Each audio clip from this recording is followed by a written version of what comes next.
পাশাপাশি আমরা একটু বীরভূমের রামপুরহাটের একটা ছবি দেখাবো, সেটাও ভীষণ সুন্দর একটা ছবি। বীরভূমের রামপুরহাট হাটতলা সর্বজনীন পৌরাণিক ভবনের আদলে মণ্ডপ তৈরি হয়েছে এখানে। একেবারেই একটা ভাঙা লাল ইটের বাড়ি আমরা দেখতে পাচ্ছি, সেখানে একেবারে সাবেকিয়ানায় মোড়া এই থিম মণ্ডপ। পৌরাণিক ভবনের আদলে মণ্ডপ তৈরি হয়েছে। পুজোর উদ্বোধন করেন অভিনেত্রী দেবশ্রী রায়। বীরভূমের রামপুরহাট হাটতলা সর্বজনীনের পুজো।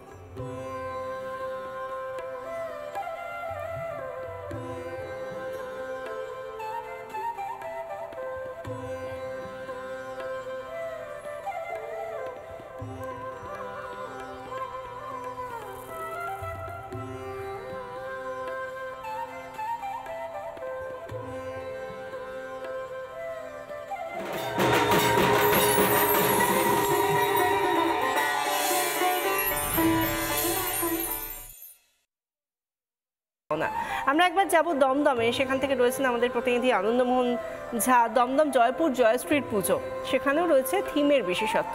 কি সেই থিম জানাবেন আমাদের প্রতিনিধি আনন্দমোহন। আনন্দমোহন, এই থিম এবং সার্বিকভাবে এখন পঞ্চমীর রাতের ছবিটা ঠিক কিরকম?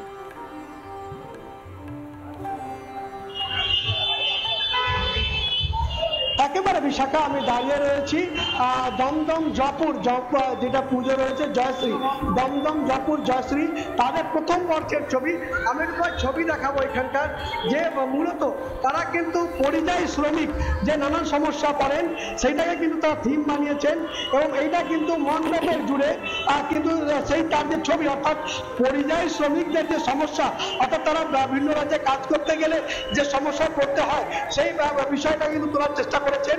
এবং এখানে কিন্তু যে পরিযায়ী নানান যে সমস্যা থাকে এইসব বিষয় কিন্তু তুলে ধরা হয়েছে, এবং সেইখানে বন্দি জীবন একটা সেভাবে কিন্তু তারা থিমের মধ্যে রেখেছেন। এখানে পুতুল থেকে শুরু করে যে মানুষের যে পড়াশোনার যে বিষয়টা রয়েছে, অক্ষরগুলো, সেই তাদের সেই বিষয়টা কিন্তু তুলে ধরা হয়েছে মণ্ডপ জুড়ে।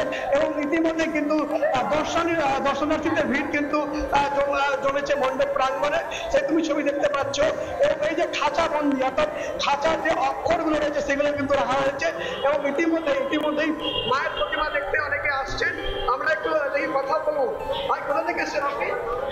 নাগেরবাজার থেকে। ভালো লাগছে, খুব ভালো হয়েছে। আচ্ছা, কেমন লাগছে তোমাদের? খুব সুন্দর এসছে, মানে খুব সুন্দর দেখতে পাচ্ছি। এটা অন্যরকম একটা আয়োজন করেছে এনারা। কোথা থেকে এসেছেন আপনারা? কোথা থেকে? দক্ষিণ বারাসাত থেকে। ভালো লাগছে পুজো এখানটা? কি বলবেন? খুব সুন্দর, খুব সুন্দর দেখতে পাচ্ছি। যেখানে কিন্তু প্রচুর মানুষ ইতিমধ্যে এসছেন, তারা কিন্তু প্যান্ডেল হপিং করছেন, সেই ছবিটা আমরা দেখতে পাচ্ছি। এবং যারা দর্শনার্থীরা এখানে কিন্তু ঢুকছেন একে একে। ভাই, কেমন লাগছে আপনার প্যান্ডেলটা? ভালো লাগছে, খুব ভালো। ভালো হয়েছে। হ্যাঁ। অর্থাৎ দেখতে পাচ্ছ যে এখানে কিন্তু মানুষের যে টান, অর্থাৎ যে পুজো যে সন্ধ্যা, অর্থাৎ পঞ্চমী সন্ধ্যার মানুষ কিন্তু এসছেন, অনেকে এসছেন। কোথা থেকে এসছেন দিদি ভাই? আমরা এসছি খড়দা থেকে। কেমন লাগলো এখানকার পুজো? হ্যাঁ, খুব ভালো, খুব ভালো লাগছে। ভালো লেগেছে একদম। অর্থাৎ এখানে কি বলবেন, কেমন লাগছে? খুব ভালো লাগছে। এটা আমার শ্বশুর বাড়ি, আর আমার মা এসছে পর্দা থেকে, এখানে দেখতে খুব ভালো লাগছে। এই এলাকায়, আমি এই এলাকায়। অর্থাৎ সেই ছবিটা দেখতে পাচ্ছি এখানে বাচ্চা থেকে দমদম হোক, আসানসোল হোক বা মালদা হোক, সব জায়গাতেই আমরা আজ যত সময় গড়াচ্ছে, রাত যত বাড়ছে, ততই মানুষের ভিড় দেখতে পাচ্ছি, মণ্ডপমুখী হচ্ছে, সবাই প্রতিমা দর্শন করছেন। এবং সব মিলিয়ে সবার মধ্যে যে উন্মাদনা বাঙালির প্রাণের পুজোকে ঘিরে, সেই ছবিটাই উঠে আসছে। সবাইকে ধন্যবাদ। আমাদের নানা ধরনের কন্টেন্ট দেখার জন্য লাইক করুন, শেয়ার করুন আমাদের ফেসবুক পেজ, সাবস্ক্রাইব করুন আমাদের ইউটিউব চ্যানেল।